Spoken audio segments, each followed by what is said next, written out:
to leave now. Honey, honey, please, let's just talk about this.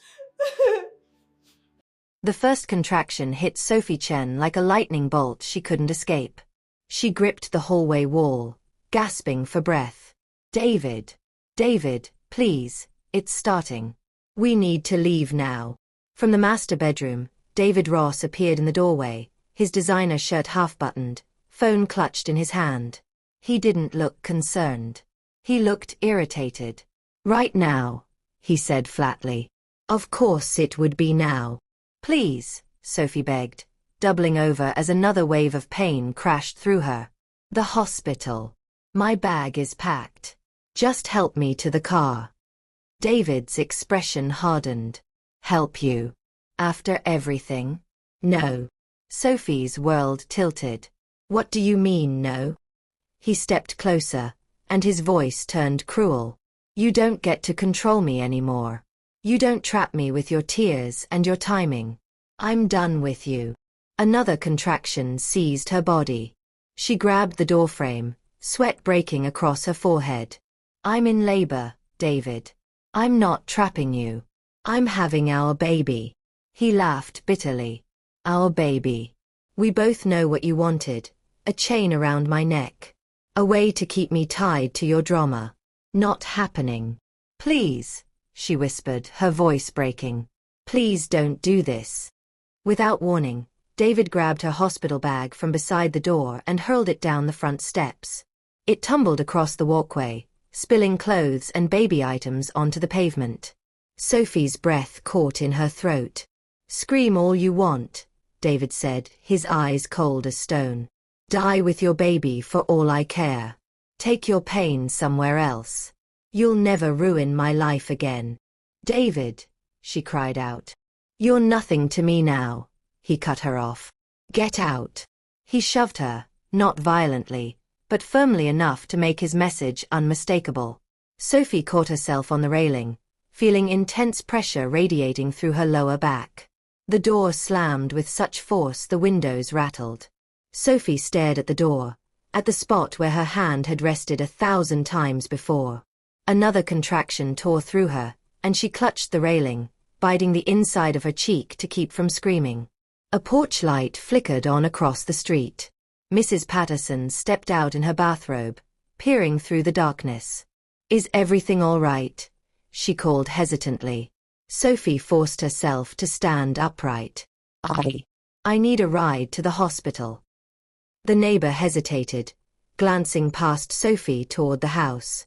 Where's David? Inside, Sophie managed. Her voice cracked. Please. Mrs. Patterson pulled her robe tighter. I can call you a taxi. Thank you, Sophie whispered, swallowing her humiliation like broken glass. The neighbor disappeared inside. Time crawled. The cold Chicago wind cut through Sophie's thin sweater, mixing with her sweat. She tried to focus on her breathing, the way the prenatal instructor had taught her, but all she could think about was the door that had closed on her marriage. Mrs. Patterson returned, holding out her phone. Taxi will be here in 10 minutes. Do you need a blanket or something? I'll be fine, Sophie lied, because there was nothing else to say. The woman lingered for a moment, then retreated into her house and shut her door too. Sophie breathed through another contraction, bent over the railing. Minutes stretched into an eternity. Finally, taxi headlights appeared at the corner. The driver took one look at her and jumped out. Hospital. Yes, she said, climbing in carefully. Please hurry. Should I call your husband? He asked gently as he pulled away from the curb. Sophie stared at her phone's dark screen. No. He nodded and drove, giving her space with her pain. The city at night looked so normal. Shops closed, streetlights humming, people walking home from late dinners. Somewhere, someone was laughing. Sophie dug her nails into the leather seat as another contraction hit. At Northwestern Memorial Hospital, the driver helped her to the entrance. You're going to be okay, he said softly. You're here now. The automatic doors slid open with a mechanical sigh. A triage nurse looked up from her station, saw everything in an instant, and stood immediately. How far apart are the contractions? The nurse asked, guiding her to a wheelchair. 3 minutes, Sophie gasped. Maybe less. I can't tell anymore. It hurts so much. First baby. Yes. Is anyone with you? The nurse asked, scanning the entrance for a partner who would never arrive. Sophie shook her head. Just me. The nurse's eyes softened. I've got you. Let's get you checked in. They moved quickly, vital signs, monitors strapped to her belly, the baby's heartbeat filling the small room like a drumbeat of hope. Sophie closed her eyes and let the sound anchor her to reality. You're incredibly brave, the nurse said. You're doing wonderfully. Brave felt like a word for someone else, but Sophie nodded anyway. Hours blurred together. Pain rose and fell like ocean waves. Nurses changed shifts. A doctor with kind hands introduced herself as Dr. Martinez and checked Sophie's progress. You're getting close, Dr. Martinez said. You're stronger than you know. Sophie turned her face to the wall and focused on breathing. Memories crashed through her mind. David's laugh when they first met, the way he used to make her tea, his hands on her shoulders the day he promised forever.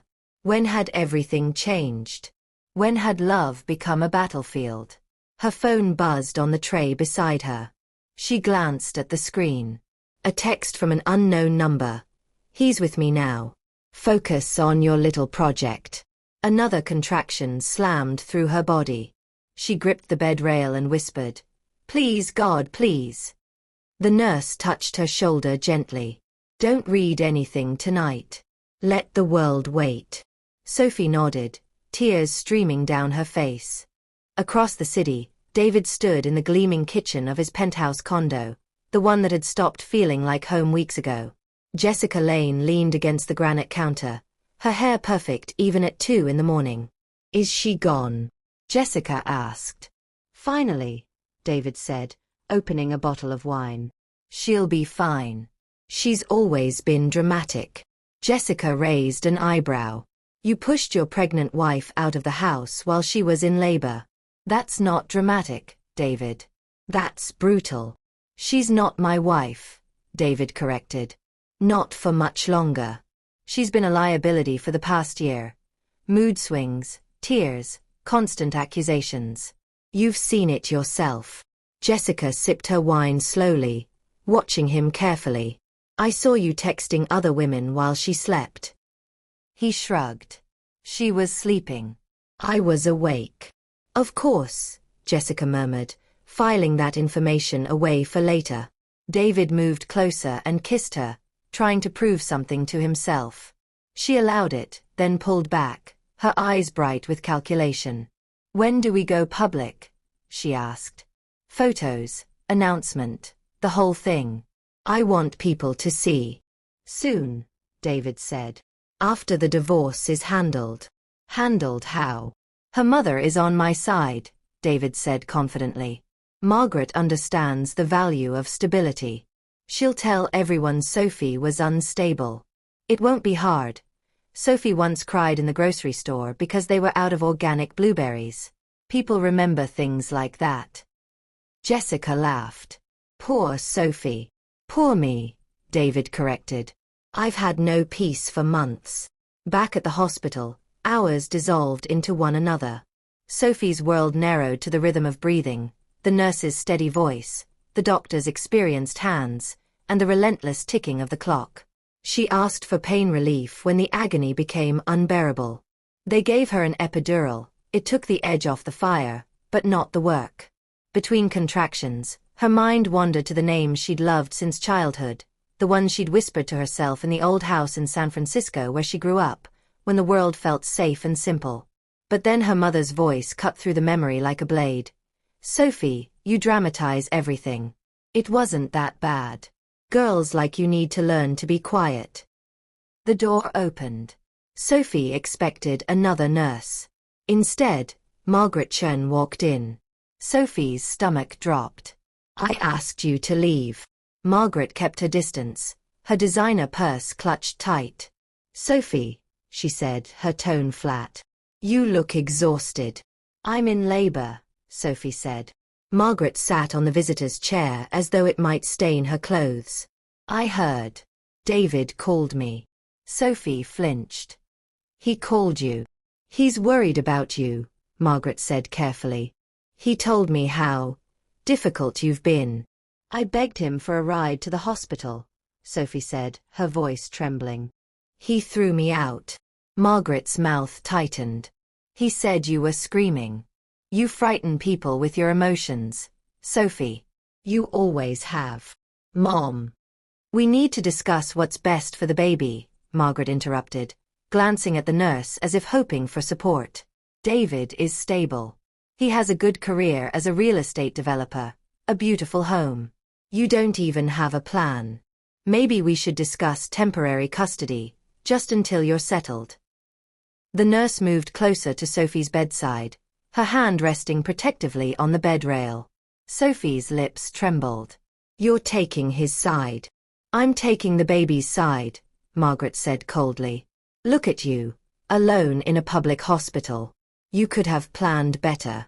You could have tried harder with your husband. Sophie searched her mother's face for some flicker of love, some trace of maternal warmth. All she found was judgment wrapped in concern. Please leave, Sophie whispered. Margaret blinked, genuinely offended. Excuse me. Please leave, Sophie said again, her voice steadier now. You don't get to sit here and call me unstable while I'm bringing a life into this world. Not tonight. Margaret stood abruptly, clutching her purse like armor. You always push away people who try to help. You, Sophie said clearly, don't call me when reality catches up with you. I won't answer. Margaret left with a click of heels and a trail of expensive perfume. The door closed. For a long moment, the room held only Sophie's breathing. The nurse squeezed her hand. I'm so sorry. Sophie nodded, tears falling silently this time. Listen to me, the nurse said softly. You are not crazy. You are not dramatic. You are in labor, and you are one of the bravest women I've seen. The word landed and stayed. Brave. Sophie held it like a precious stone. The next contraction consumed her entire body. She bore down when they told her to. She did it again and again, making sounds she'd never made before. Dr. Martinez's voice came in fragments. Perfect. Again. You're almost there. I can see the head. Sophie gripped the rails and pushed like she was pushing out every lie, every cruel word, every slammed door. The nurse's face blurred. The clock disappeared. The world became one long, primal yes. A cry split the air. High, fierce, and alive. Sophie fell back, gasping. The room moved with practiced efficiency. Dr. Martinez lifted a small, wet, furious human and laid her on Sophie's chest. Hi, Sophie sobbed, laughter tangling with tears. Hi, baby. Hi. The baby opened her mouth and protested her sudden arrival into the world. Sophie ran her fingers along a damp cheek and felt something inside her crack open and pour out like light. What's her name? The nurse asked, smiling with her whole face. Sophie swallowed. She said the name she'd carried in her heart since she was a little girl, since before betrayal and lies felt possible. Grace. Her name is Grace. If you haven't subscribed yet, we'd love for you to join our community by hitting that subscribe button. Through these stories, we share hope and inspiration. Let us know in the comments where you're watching from and how this story spoke to you. Your support means everything. Grace's cries echoed through the cramped one-bedroom apartment in Chicago's South Side, bouncing off cracked walls and a water-stained ceiling. Sophie Chen sat up in the darkness, pulling her 3-month-old daughter against her chest. The October cold seeped through the thin windows, and the only warmth came from the second-hand blanket wrapped around them both. Sure, sweetheart, Sophie whispered, rocking gently. Mama's here. Mama's not going anywhere. Her stomach growled, but she ignored it. She'd eaten nothing since yesterday afternoon, and the hunger made her dizzy. Grace needed formula more than Sophie needed food. When dawn broke gray and cold over the city, Sophie placed Grace in a worn stroller with squeaky wheels and walked to the bus stop. Her work uniform, a grey housekeeping dress, was folded in her canvas bag. The city rushed around her, lawyers with coffee, students with headphones, mothers pushing expensive strollers that cost more than Sophie's monthly rent. Sophie walked slower, every step reminding her of the exhaustion she couldn't shake. Her first job was cleaning a townhouse in Lincoln Park, one of Chicago's wealthiest neighborhoods. "Don't use too much water on the hardwood," Mrs. Wellington said as she opened the door, a thin woman dripping with pearls. "It leaves marks." "Yes, ma'am," Sophie replied softly. Mrs. Wellington hovered nearby, phone pressed to her ear. "Oh yes, I heard David Ross remarried already. That poor Sophie. Though maybe it's better for everyone. She was unstable, you know. Screaming in the street while in labor. That's what people say." Sophie's grip tightened on the mop handle. She lowered her head so Mrs. Wellington couldn't see the pain flashing across her face. Mrs. Wellington moved into the next room, still talking. Sophie's chest rose and fell sharply, but she didn't speak. She had no defense anymore. The world believed David's version of events.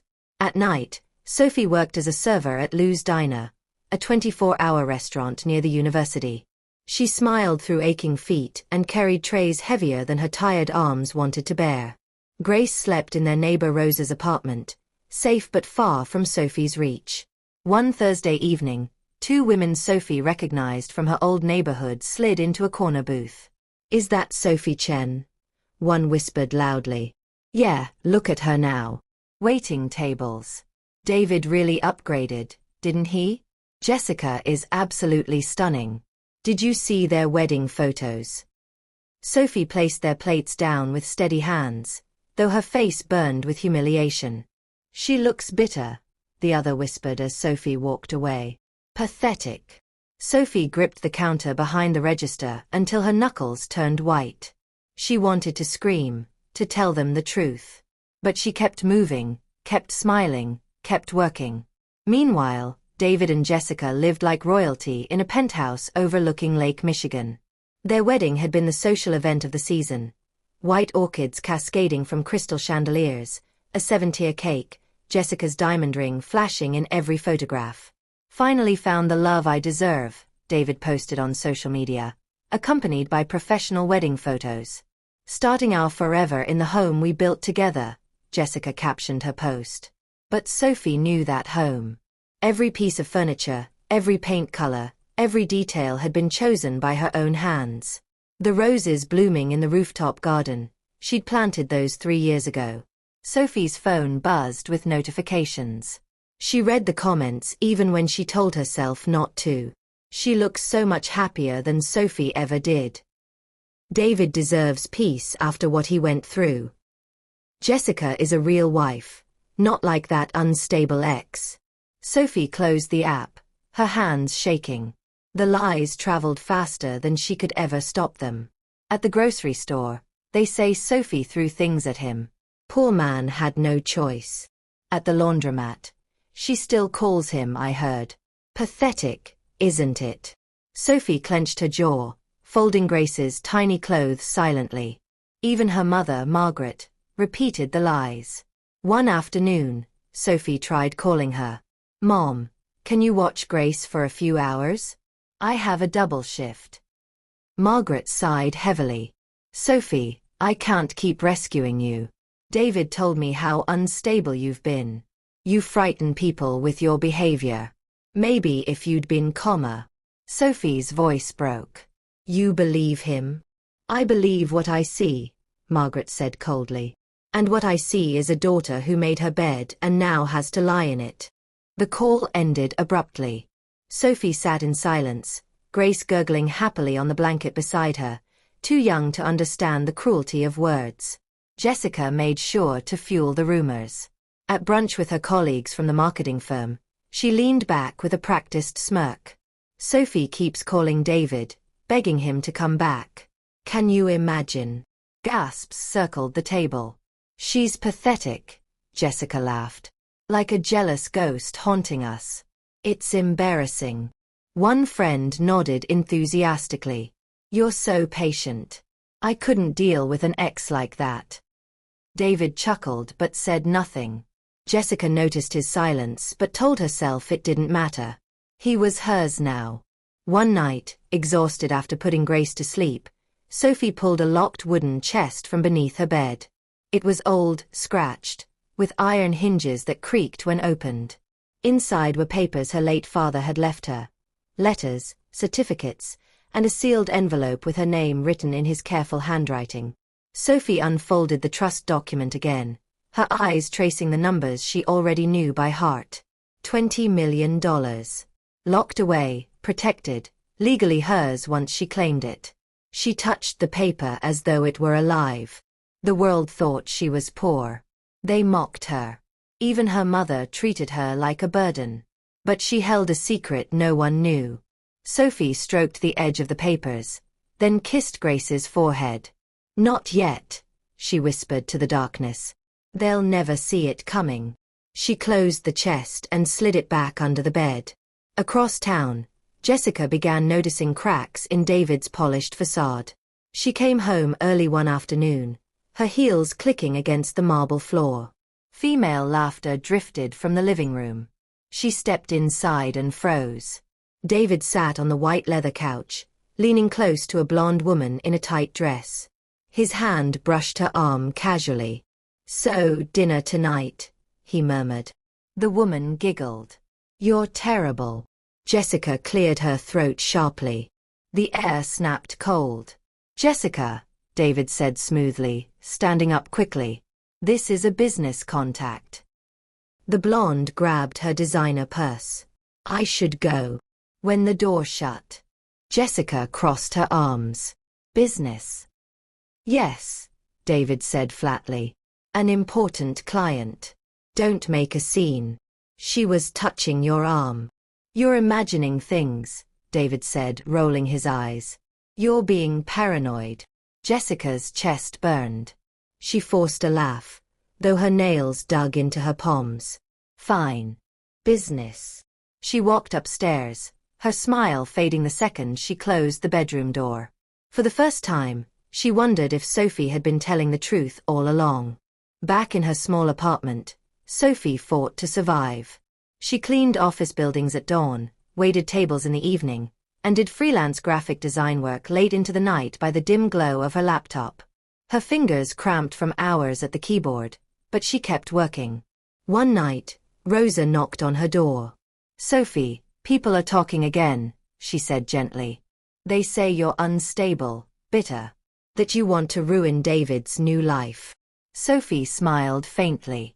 "Let them talk." Rosa frowned. "Doesn't it bother you?" Sophie looked at Grace, sleeping peacefully in her crib. "It used to. Now it just reminds me who I'll never be again." The city didn't care. Friends had vanished. Family had betrayed her. David flaunted Jessica. Jessica spread lies. Margaret chose comfort over love. But Sophie's eyes were steady now. Her back was straighter.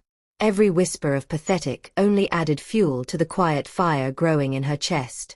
Her struggle was temporary. Her strength was building. And one day soon, the same people who mocked her would choke on their laughter. The glass paperweight in David Ross's office shook when he slammed the quarterly report onto his mahogany desk. "What the hell is this?" he barked at his assistant Marcus. The young man shifted nervously, adjusting his glasses. "It's the quarterly numbers, Mr. Ross." "These numbers are wrong," David snapped, pacing across his corner office overlooking the Chicago skyline. "They have to be wrong. They came directly from accounting, sir." "Then fire accounting," David shouted. First Henderson pulls out of the River North development. Now the Whitmore deal collapses. 2 major investors in less than a month. Do you understand what this looks like? Marcus swallowed hard. "Like trouble, sir." David's jaw clenched. He turned toward the window, staring at the city below as though it had personally betrayed him. "Someone's behind this. Someone's trying to destroy me." Marcus hesitated. "There's something else, sir." An anonymous investor has been quietly buying shares in Ross Development Group. They've acquired almost 10% already. David's head snapped around. What? Legal hasn't been able to identify them yet. They're using shell companies and offshore holdings, but they're moving aggressively. David snatched the report from Marcus's hands, scanning it with growing fury. Anonymous investor, he muttered. Cowards hiding behind paper trails. They think they can play games with me. He slammed the paper down. Get out. Now.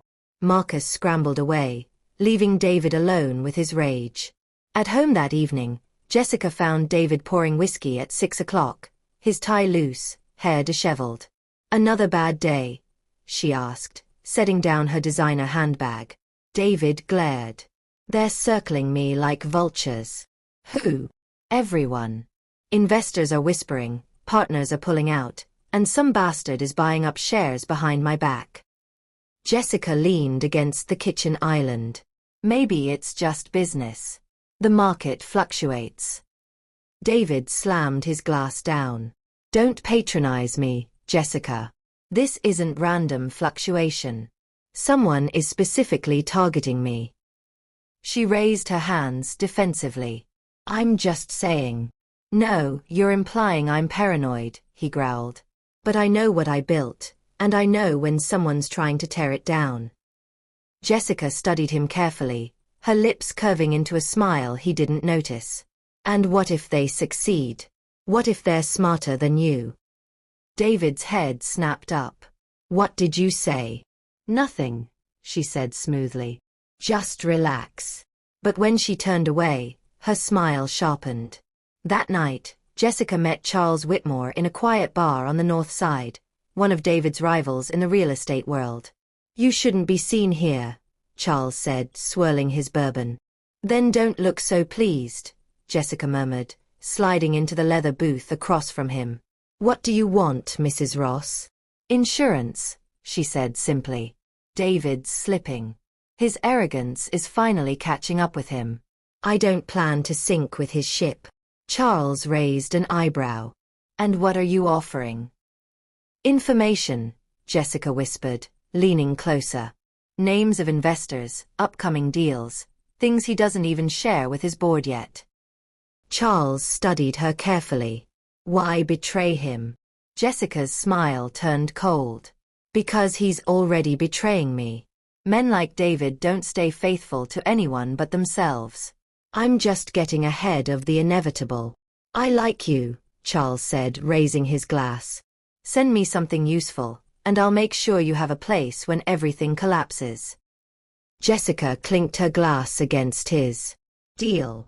Across town, Sophie Parker stepped out of a taxi in the financial district. Grace was with Rosa, safely asleep. Sophie wore a simple but elegant navy dress, her posture confident as she entered a glass skyscraper. The receptionist straightened immediately. Good evening, Ms. Chen. Mr. Hawthorne is expecting you. Sophie nodded. Thank you. The elevator ride was smooth and silent. Sophie caught her reflection in the mirrored walls, no longer the exhausted woman begging for scraps. Her shoulders were back, her eyes sharp and clear. When the doors opened, a tall man in an impeccable grey suit greeted her with a warm handshake. Sophie, Attorney James Hawthorne said.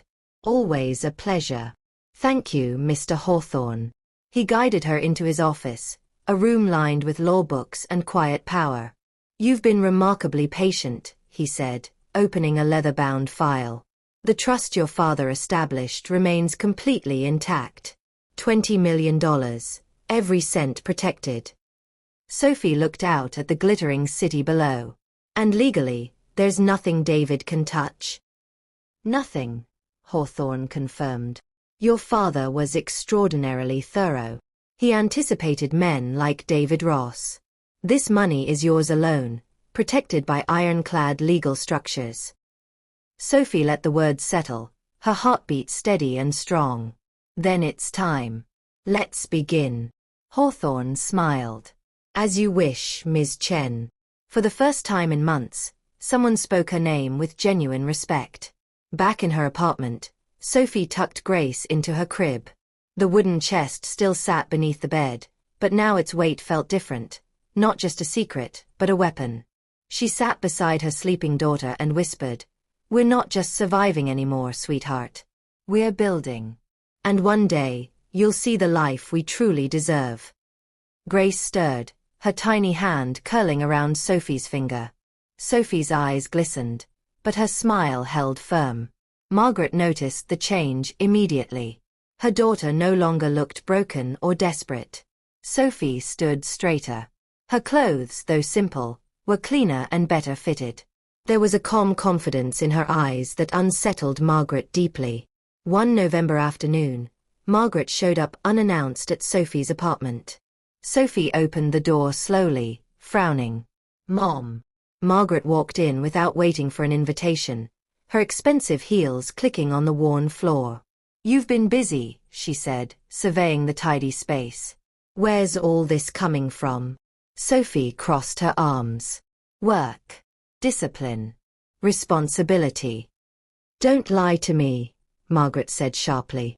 "I know you, Sophie. You've never carried yourself like this before. You have something, money, help from someone. Who gave it to you?" Sophie's eyes narrowed. "Why do you care now?" Margaret's face hardened. "Because I deserve to know. I'm your mother. And maybe if you've come into something, you can finally repay me for all the years I supported you." Sophie's stomach twisted. "Supported me? You sided with David when I was in labor. You called me unstable when I begged for help." Margaret waved a dismissive hand. "I was being practical. David had stability, career prospects. You were emotional and reckless. I did what was best for the baby." Sophie stepped closer, her voice low but razor-sharp. "Don't pretend you did anything for Grace. You turned your back on both of us." Margaret's eyes glinted dangerously. "If you found money somewhere, you owe me. Don't forget who raised you. Don't forget who can talk to people." Sophie held her mother's gaze, her voice ice-cold. "You chose David over me when I was at my lowest. Don't come crawling now looking for handouts. When everything collapses around you, remember, you dug that hole yourself." Margaret blinked, stunned. For once, Sophie's voice was sharper than hers. Sophie pointed to the door. "Leave. Now." Margaret's mouth opened and closed. Finally, she turned on her heel and stormed out, her expensive perfume lingering behind like poison. Sophie shut the door, her hands trembling, not from fear, but from newfound power. For the first time in her life, she felt taller than her mother. Meanwhile, David's world continued its slow collapse. At a board meeting for Ross Development Group, he slammed his hand against the conference table. "You're all cowards. Walking away when things get difficult. You think this company falls without me? You think I'll let that happen?" One board member cleared his throat uncomfortably. "It's not about you, David. It's about investor confidence. People are nervous. Because of lies." David barked. "Someone's spreading poison, destroying my reputation." Another board member spoke quietly. "It's not just lies. The financial numbers don't lie. And this anonymous investor, whoever they are, has already secured a significant position. You could be outvoted soon." David's face turned crimson. "Never." Jessica sat in the back corner of the room, legs crossed elegantly, watching him unravel. She sipped her water, hiding her satisfied smirk. After the meeting, she slipped into the restroom and sent a quick text. "He's losing control. Tonight I'll send you the supplier contracts. They'll cut him off by next quarter." The reply came instantly. "Perfect. The end is closer than he realizes." Jessica smiled at her reflection in the mirror. She adjusted her lipstick and whispered to herself, "Insurance." That night, Sophie looked at her own reflection, but what she saw was entirely different. Strength. Calm. Determination. A woman who had been shattered but rebuilt herself piece by piece. She adjusted her coat, tucked Grace's blanket tighter around her sleeping form, and whispered into the quiet apartment. They think I'm gone. They think I'm weak and broken. They're going to learn how wrong they were. Her voice wasn't bitter or angry. It was steady, certain, powerful. For the first time in her life, Sophie didn't feel like a victim. She felt like the storm gathering on the horizon. The grand ballroom of the Palmer House Hotel blazed with light, crystal chandeliers scattering golden reflections across polished marble floors. Waiters in crisp tuxedos moved through the crowd like ghosts, balancing champagne flutes on silver trays. Camera flashes popped as Chicago's elite mingled. Real estate moguls, politicians, tech entrepreneurs, and socialites draped in designer gowns and diamonds. At the center of it all stood David Ross, his smile practiced and perfect, his hand possessively resting on Jessica's waist. He wore a custom midnight blue tuxedo, his bow tie perfectly knotted, champagne glass raised in greeting as reporters circled like sharks. "Mr. Ross," one journalist called out, "what do you say about the rumors of financial instability at Ross Development Group?" David chuckled smoothly. "Rumors are entertainment for small minds. My company is thriving. Tonight proves it. Just look around. The city's most influential people are here celebrating our success." The crowd laughed politely, glasses raised. Jessica leaned in close, her emerald gown shimmering, diamonds catching the light. "Smile bigger," she whispered through clenched teeth.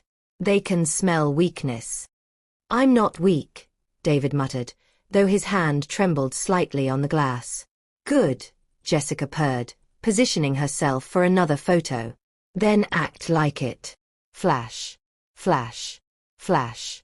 The cameras loved them. For a brief moment, David almost believed his own lies, that he was still untouchable, still the king of Chicago real estate. Then the music faltered. Heads turned toward the grand staircase.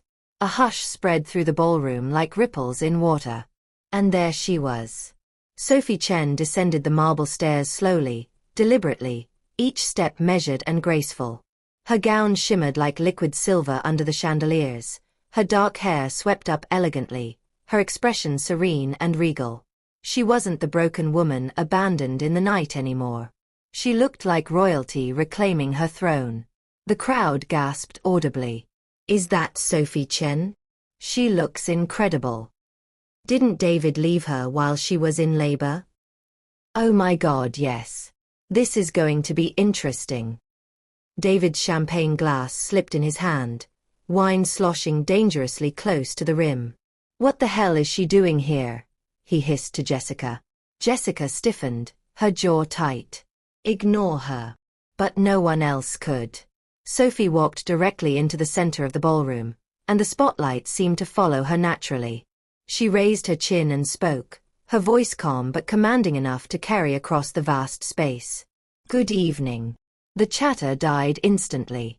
Mark forced a laugh.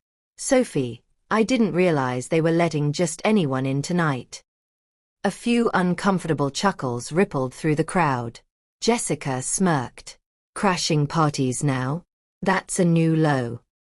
Sophie's eyes flicked to David, sharp and unbothered. "Don't worry, David. I was invited, by the board of directors." The crowd gasped collectively. David blinked rapidly. "The board? What are you talking about?" Sophie turned slightly. A distinguished man in a tailored suit, Attorney James Hawthorne, stepped forward, handing her a leather folder and a small remote control. Sophie opened the folder with steady hands. Tonight, the anonymous investor who has been quietly acquiring shares of Ross Development Group will reveal their identity. The investor who now holds majority control of the company. David's laugh cracked. "Whoever it is should be thanking me. Without my vision, they wouldn't have anything worth buying." Sophie pressed the remote. Screens around the ballroom illuminated, displaying financial documents, transaction records, and finally, her name in bold letters. "It's me," she said simply. "Sophie Chen." The room erupted. Gasps, whispers, camera flashes exploding like fireworks. David staggered backward. "That's impossible." You don't have money. You're broke. Sophie's lips curved faintly. I inherited $20 million from my father, secured in a trust you could never touch. While you mocked me, while you spread lies about me, I invested. Quietly. Patiently. Strategically. And tonight, I own what you thought could never be taken from you. The whispers turned to shocked laughter, not at Sophie, but at David. You had 20 million? David stammered, his face draining of color. And you let me think you were broke? You never asked, Sophie said, her voice cutting through the noise. Because you never loved me. You married me for what you thought I had, or what you thought you could control. You didn't know my father was far smarter than you. The board chair, Evelyn Torres, stepped forward, her silver hair gleaming under the lights. As of this evening, Miss Chen holds 51% controlling interest in Ross Development Group. Effective immediately, David Ross is removed as CEO. The crowd gasped again, then burst into excited chatter. David's face twisted with rage and disbelief. You can't do this. This is my company. I built this from nothing. Not anymore, Evelyn said coolly, her voice like steel. Vanessa's grip slipped from David's arm. Her face had gone pale, her carefully constructed confidence crumbling. But Sophie wasn't finished. Tonight isn't only about corporate control, she said, clicking the remote again. It's about truth. The screens flickered, showing archived emails from David's personal account. His words glared across the ballroom for everyone to read. Her father's money is substantial. I'll secure access after the wedding. If the trust is separate property, I'll push for financial dependency. She'll fold. She always does. Gasps echoed through the ballroom. A woman near the front muttered, "Oh my God, he used her." David shook his head violently. Those are fake. Lies. Pulled directly from your server, Hawthorne said firmly, holding up certified documents. Authenticated by 3 independent forensic experts. The crowd murmured louder, people pulling away from David as though he carried a disease. Sophie's eyes stayed locked on David. You never wanted me. You wanted what you thought I carried. Access to wealth, security, control. David's mouth opened and closed like a drowning man gasping for air. Sophie clicked the remote again. New messages appeared on the screens. These weren't David's. They were Jessica's. He's slipping badly. Tonight I'll send you the supplier contracts. Don't worry, I'll make sure his competitors have everything they need to bury him. The crowd gasped, heads swiveling toward Jessica. Jessica's eyes widened in genuine shock. Those are doctored, she shrieked. Pulled from your personal cloud storage, Hawthorne said calmly. Along with timestamps and IP addresses. David whirled on Jessica, betrayal and fury warring on his face. You betrayed me? Jessica sneered, her mask finally dropping. You betrayed me first, David.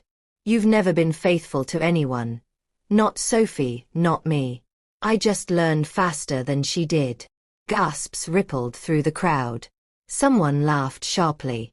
Cameras flashed even faster, capturing every moment of the spectacular collapse. Don't you dare compare yourself to me, Sophie said coldly, her voice slicing through Jessica's bravado like a blade. The screens shifted one final time. Bank transfers appeared, payments from David's accounts to Margaret Chen.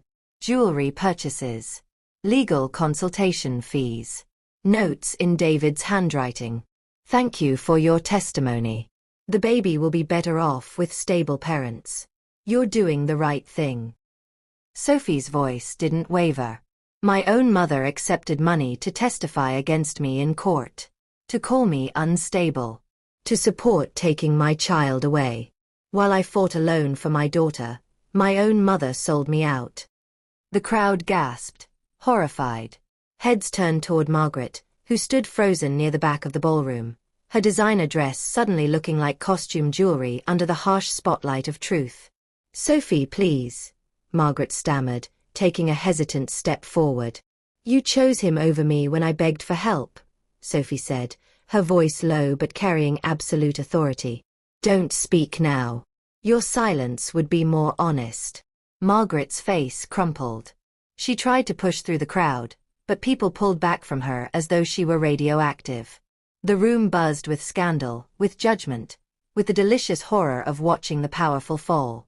Sophie stepped closer to David. His face was pale, his jaw trembling, sweat beading on his forehead. You threw me out while I was in labor, Sophie said quietly, so only those closest could hear. You told me to die. You thought I was nothing. But the pain you gave me became my strength. Every insult, every lie, every closed door, it all built the foundation of what I've become. David shook his head violently. No. No, you don't understand. We can fix this. You and me together. We'll tell them the truth. We'll explain. You'll tell them more lies, Sophie cut in sharply. That's all you know. David dropped to his knees, his expensive tuxedo wrinkling, his hands shaking. Please, Sophie. Don't take everything. I'm begging you. Sophie's gaze didn't soften. I'm not taking anything, David. I'm taking back what was always mine. My dignity, my truth, my future. The crowd erupted in applause, some slow and deliberate, others thunderous. Reporters shouted questions over each other, cameras capturing every angle of David's humiliation. Jessica slipped toward the exit, but people whispered loudly as she passed. Traitor. Snake. She's finished in this town. She disappeared into the night without looking back, her designer gown trailing behind her like a funeral shroud. Margaret tried to follow, but was blocked by relatives and former friends who hissed accusations. How could you betray your own daughter? You sold out your grandchild for jewelry? She shrank under their judgment and slipped out through a side door, alone. And David knelt in the center of the ballroom, the man who had once thought himself untouchable now stripped bare before the entire city. Sophie looked down at him one final time. Her voice carried over the hushed silence. Betrayal always comes full circle, David. And tonight it found you. She turned gracefully, walking through the parted crowd. Heads bowed respectfully as she passed. People who had once whispered about her instability now looked at her with awe and respect. Outside, her car waited. Inside, Grace slept peacefully in her car seat, watched over by Rosa. Sophie climbed in, kissed her daughter's forehead gently, and whispered, "We're free now, sweetheart. Finally free." The car pulled away from the Palmer house, the Chicago skyline glittering like diamonds against the night sky. Sophie Chen hadn't risen by destroying them. She had risen by rebuilding herself, stronger, smarter, unbreakable. And nothing, not betrayal, not lies, not even love lost, could ever take that from her again. 6 months later, Sophie Chen stood at the floor-to-ceiling windows of her new office on the 42nd floor of the Willis Tower. Lake Michigan stretched endlessly before her, the morning sun painting the water in shades of gold and silver. Behind her, the nameplate on the door read, Sophie Chen, CEO, Ross Development Group. She'd renamed it, of course. Now it was Chen and Associates Development. Grace played on a soft mat in the corner, surrounded by colorful toys, while Rosa sat nearby doing a crossword puzzle. At 18 months old, Grace was walking now, babbling constantly, her laughter the soundtrack to Sophie's new life. Dare! Grace squealed, holding up a stuffed elephant. Sophie turned, smiling. That's right, baby. Elephant. Her assistant, Kevin, knocked gently on the open door. Ms. Chen? The architects are here for the Millennium Park project meeting. Give me 5 minutes, Sophie said. And Kevin. It's Sophie. Just Sophie. He smiled. Yes, ma'am, I mean Sophie. Sophie picked up Grace, holding her close for a moment, breathing in that perfect baby scent. Mama has to work now, sweetheart. You'll stay with Rosa, okay? Grace patted Sophie's face with chubby hands. Mama. Sophie's heart swelled. She kissed her daughter's forehead and handed her back to Rosa. The meeting went smoothly. Sophie's vision for affordable housing integrated with luxury developments was revolutionary. A model that prioritized community while maintaining profitability. The architects were enthusiastic, the investors cautiously optimistic. When the meeting ended, Evelyn Torres lingered behind. "You've done remarkable work," Evelyn said, settling into the chair across from Sophie's desk. "The company's reputation has completely transformed in 6 months. Investors trust us again. Employees actually want to work here." Sophie smiled softly. "David built this company on fear and manipulation. I'm building it on transparency and respect. It's not complicated, just different." Evelyn nodded. "The Whitmore partnership is proceeding smoothly. Charles says working with you is refreshing after dealing with David's ego." "Charles is smart," Sophie said.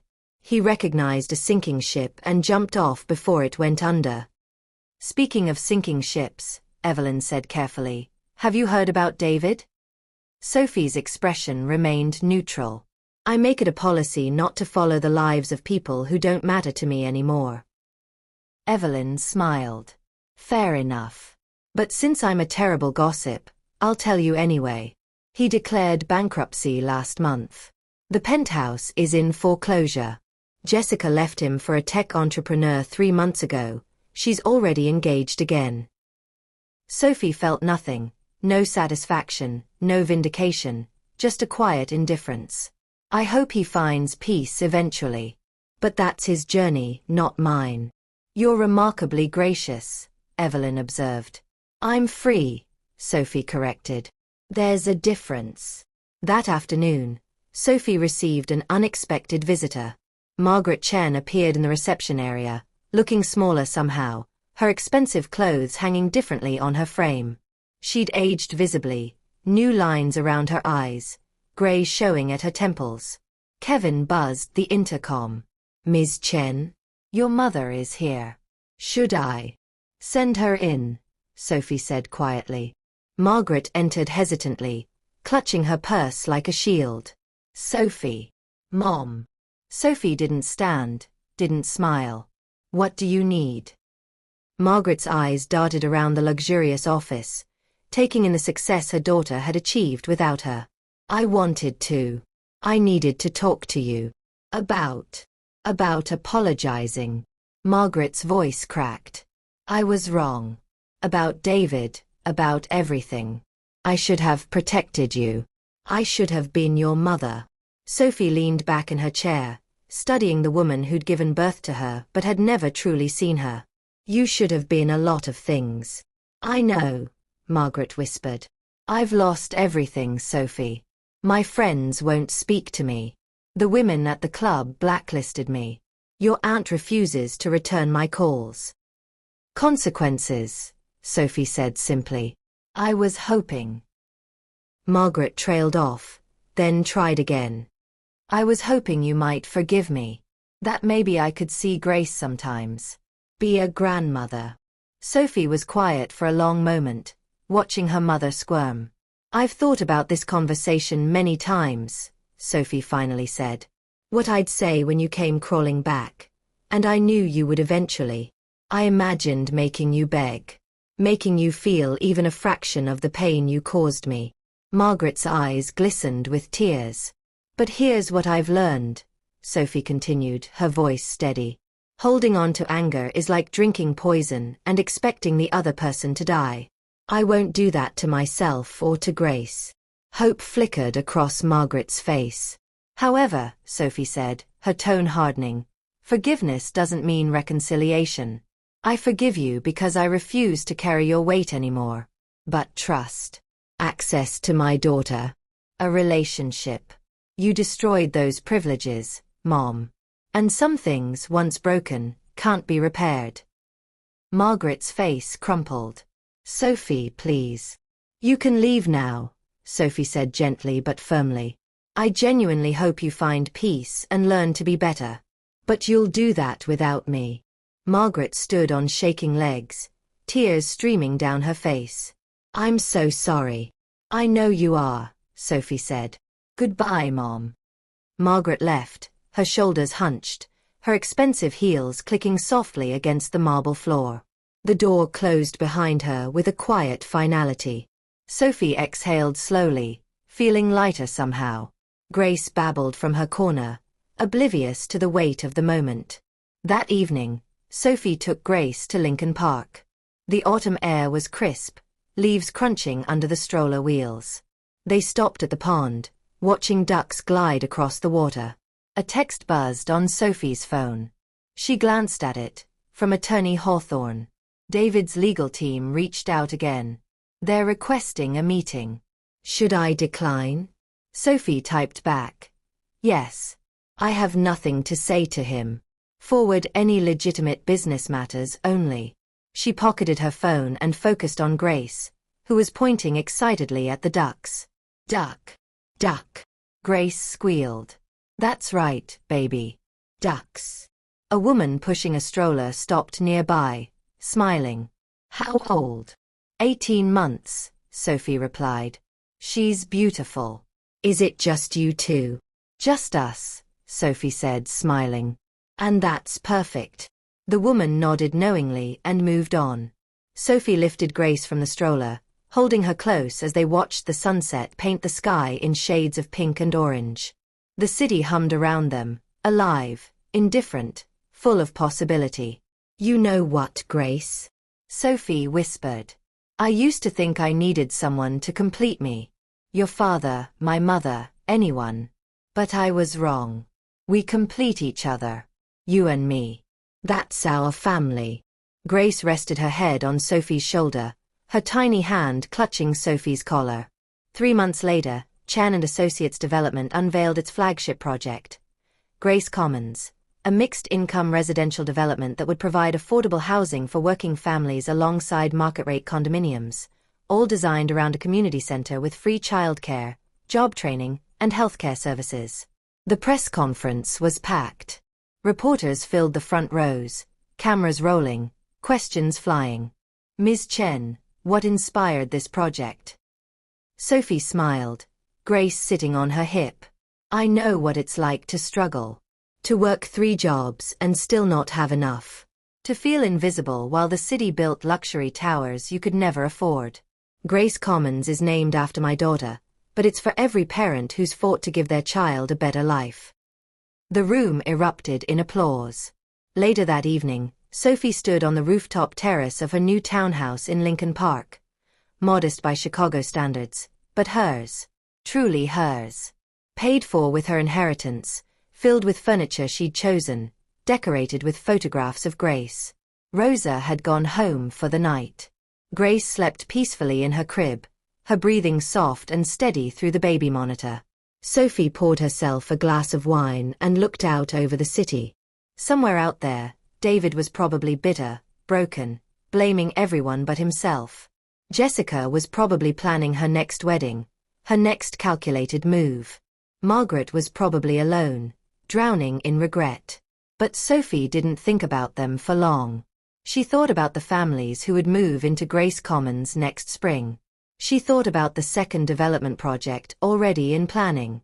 She thought about Grace's second birthday party next month. She thought about how far she'd come from that night in the hospital, alone and terrified, clutching her newborn daughter while the world whispered that she was nothing. Her phone buzzed with a message from Evelyn. Board meeting confirmed for Monday. They want to discuss the Cleveland expansion. You're changing the industry, Sophie. Well done. Sophie smiled and replied, we're just getting started. She set down her phone and whispered into the Chicago night, we're not just surviving anymore. We're thriving. And this is only the beginning. The city lights twinkled like stars, full of promise and possibility. Sophie Chen had been broken, betrayed, and abandoned. But she had rebuilt herself into something stronger than she'd ever imagined possible. Not through revenge, but through resilience. Not by destroying others, but by creating something meaningful. She had taken her pain and transformed it into power. She had turned her struggle into purpose. And as she stood there, wine glass in hand, city stretched before her, daughter sleeping peacefully inside, Sophie knew with absolute certainty that she had already won the only victory that truly mattered. She had become the woman she was always meant to be. The end. Thank you so much for joining us on Sophie's incredible journey from betrayal to triumph. If this story moved you, please subscribe to our channel and hit that notification bell. Your support helps us share more inspiring stories of resilience and redemption. Drop a comment below telling us, what was your favorite moment in Sophie's story? And share this video with someone who needs to hear that they're stronger than they know. Remember, your struggles don't define you. Your comeback does. See you in the next story.